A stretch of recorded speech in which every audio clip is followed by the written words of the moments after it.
ये दोनों पानी के बीकर्स दिख रहे हैं। What if I told you कि इनका यूज करके अपन एक हीट इंजन बना सकते हैं। अब सुनने में शॉकिंग लग रहा होगा, लेकिन आज का जो क्वेश्चन है वो तुमसे यही डिमांड कर रहा है। क्वेश्चन में बेसिकली तुम्हें एक इस तरीके से हीट इंजन बनाना है जो इन दोनों बीकर्स से मैक्सिमम वर्क निकाल सके। सो वीडियो को पॉज करो एंड लेट मी नो कि तुम्हारा क्या मैक्सिमम वर्क निकल कर आ रहा है और तुमने क्या पॉसिबल आइडियाज यूज किए इस क्वेश्चन को सॉल्व करने के लिए। ऑलराइट, तो अब शुरुआत करते हैं सोल्यूशन के साथ। तो क्वेश्चन में हमसे बोला है कि यार इन दोनों बीकर्स को यूज करो एंड इस तरीके से एक इंजन बनाओ जो मैक्सिमम वर्क आउटपुट निकाल सके। तो सबसे पहले ये समझना इंपॉर्टेंट है कि यहाँ जो दो बीकर्स को यूज करके अपन को एक हीट इंजन बनाना है वो वर्क कैसे करेगा। तो जिसको थोड़ा सा भी क्लैरिटी नहीं है हीट इंजन पर, या फिर थोड़ा सा डाउट होता है कि एक्चुअली हीट इंजन किस तरीके से वर्क करता है, वो पहले सुन लो।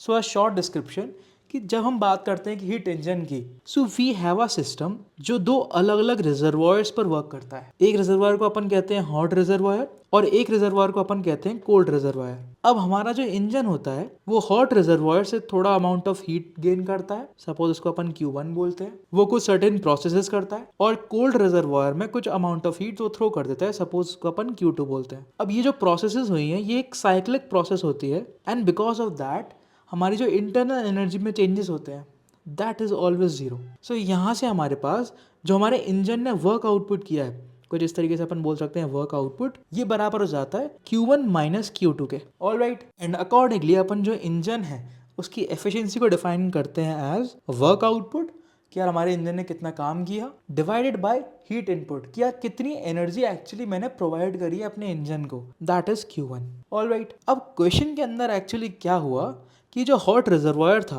This is also a container containing a water, और जो हमारा कोल्ड रिजर्वायर था ये भी बेसिकली कंटेनर है जो सेम ही वाटर को कंटेन कर रहा है। तो ऐसी सिचुएशन में जहाँ पर हॉट एंड कोल्ड रिजर्वायर दोनों सेम ही मटेरियल के बने हैं, वहां से हम कितना मैक्सिमम वर्क निकाल सकते हैं, ये क्वेश्चन डिमांड कर रहा है। तो बड़ा ही क्यूट क्वेश्चन है और बहुत मुश्किल नहीं है क्वेश्चन, बट क्वेश्चन को सॉल्व करने के लिए जो अपन को पर्सपेक्टिव चाहिए वो थोड़ा सा ट्रिकी है। सो जैसे अपन ने पढ़ा यहाँ पर हीट इंजन में जो हमारा वर्क आउटपुट होगा उसका अपन बोल सकते हैं Q1 minus Q2। So what is Q1? Basically question के अंदर गिवन है कि जो हॉट रिजर्वायर है, जो हमारा हॉट कंटेनर जिसके अंदर वाटर है, उसका टेम्परेचर T2 है।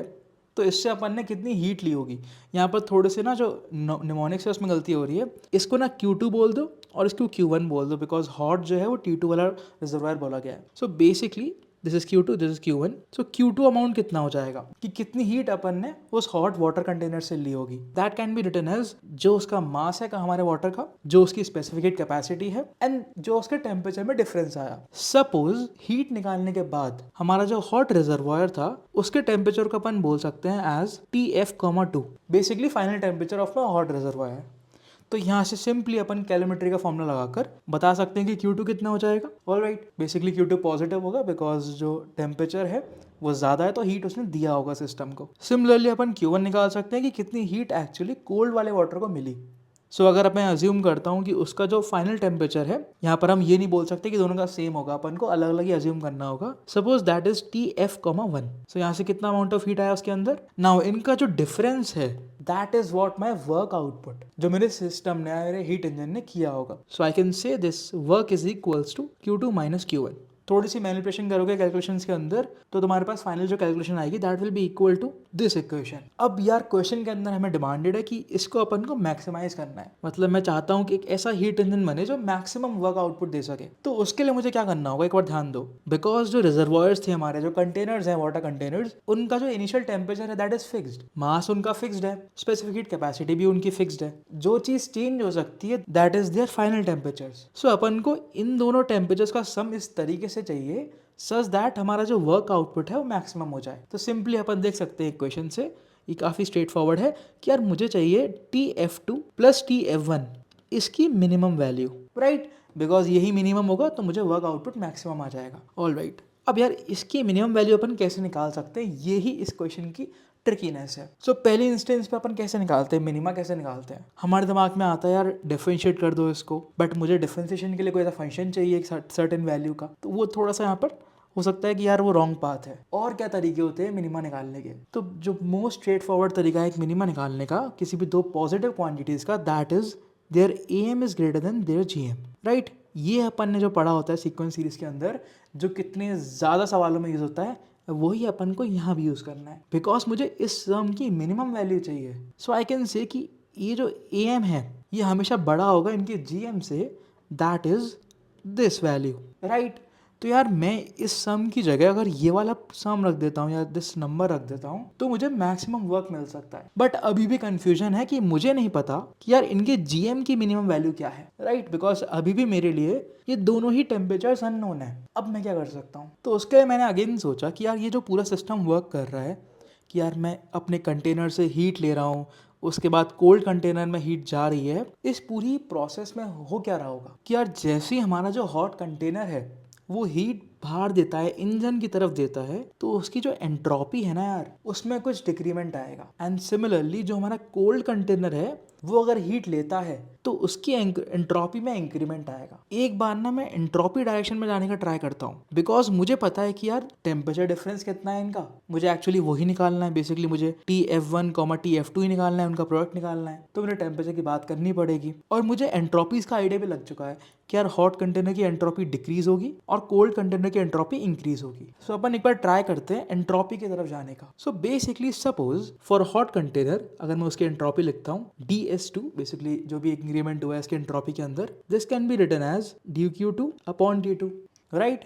And similarly DS1 can be written as this expression. अब मैं क्या करता हूँ ना, इन दोनों को सम कर लेता हूँ एक बार। Basically this DQ_S1 plus DS2, इन दोनों का जो सम है वो मुझे बता रहा है कि मेरे सिस्टम की नेट एंट्रोपी में चेंजेस क्या आए हैं। And according to second law of thermodynamics this net entropy should always be greater than equal to 0, right. तो यहाँ पर अपन ने क्या किया, सीधे ये वाले जो एक्सप्रेशंस थे उसी को इस इक्वलिटी में पुट कर दो, तो फाइनल एक्सप्रेशन तुम्हारे पास क्या बनेगा, दिस एक्सप्रेशन, ऑलराइट। अब इसके आगे कैसे बढ़ सकते हैं यार, मुझे क्या आइडिया DQ1 क्या है, DQ2 क्या है। एंड द आंसर इज तुम्हें पता है ऑलरेडी, बिकॉज दोनों ही रिजर्वॉयर सेम ही मटेरियल पे बात कर रहे थे, तो उनके लिए अपन DQ1 और DQ2 दोनों लिख सकते हैं। कैसे लिख सकते हैं, मुझे पता है कि यार अगर यार हमारा तो रिजर्वॉयर है, अगर उसने कुछ DQ amount of heat lose करी है, मैं उसको लिख सकता हूँ एज MC/DT, राइट। यही इक्वेशन अपन को यहाँ दोनों में यूज करनी है। खास बात यह है कि जो C है वो दोनों मटेरियल के लिए सेम है, तो इक्वेशन बहुत सिंप्लीफाई हो जाएगी। So finally what you will get this equation, alright. इसको अगर अपन एग्जैक्ट फॉर्म में लिखते हैं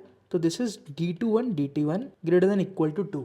अब इस इनइक्वालिटी का मतलब क्या है उस पर फोकस करते हैं। सो ये इनइक्वालिटी बेसिकली कह रही है कि जो हमारे रिजर्वॉयर्स के टेम्परेचर हैं उसका जो प्रोडक्ट है ना यार वो through out the process increase होते जा रहा है। हो सकता है T2 डिक्रीज हो जाए, T1 इंक्रीज हो जाए, बट इनका जो प्रोडक्ट है वो हमेशा इंक्रीज होगा। सो आई कैन से कि जो TF1 इंटू TF2 है, ये जो प्रोडक्ट है ये हमेशा बड़ा होगा ना यार हमारी T1 T2 के प्रोडक्ट से, बिकॉज अपन ने अपनी इनइक्वालिटी से प्रूव करा कि जो प्रोडक्ट है हमारे दोनों रिजर्वॉयर्स के टेम्परेचर का वो हमेशा बढ़ता या बराबर रह सकता है। तो ये जो इनइक्वालिटी है ये ट्रू रहेगी throughout the process, and this is where the question ended. अपन ने जो क्वेश्चन के अंदर हमारे फाइनल टेम्परेचर थे उनके प्रोडक्ट की मिनिमम वैल्यू निकाल ली, that is T1 T2, and यही तो हम अपन को निकालना था क्वेश्चन के अंदर, बिकॉज ये मिनिमम वैल्यू अपन जैसे ही निकालेंगे तो हमारे पास इस सम की मिनिमम वैल्यू आ जाएगी, and that is equal to हमारे इनिशियल टेम्परेचर का मीन। एंड जैसे ही हमारे पास इस सम की मिनिमम वैल्यू आ गई हमारे पास हमारे वर्क की मैक्सिमम वैल्यू आ जाएगी, and that is equal to this expression, and this is the final answer. तो देख रहे हो मतलब क्वेश्चन जो था वो इतना टफ नहीं था, बट उसके अंदर जो ये पर्सपेक्टिव है एंट्रोपी वाला